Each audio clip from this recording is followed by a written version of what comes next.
देखिए दोस्तों, बारिश रुक गई है तो हमारी कुछ लेबर काम पे आ चुकी है। आप देख सकते हैं ये बारबेंडर हमारी काम पे आ गई है। और ये देखिए हमारे शटरिंग के ठेकेदार कैसे बीड़ी फूंक रहे हैं, बारिश का मज़ा ले रहे हैं। तो दोस्तों काम भी बहुत कम ही हो रहा है, तो क्या कर सकते हैं।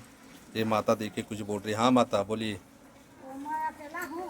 हाँ और पलटा में सब चाइना उना सब लटकाया है। अच्छा अब मैं एक अकेला हूँ, निकाल नहीं पा रहा। अच्छा, चल तेरे को और एक लेबर देते हैं, फिर निकल जाएगा।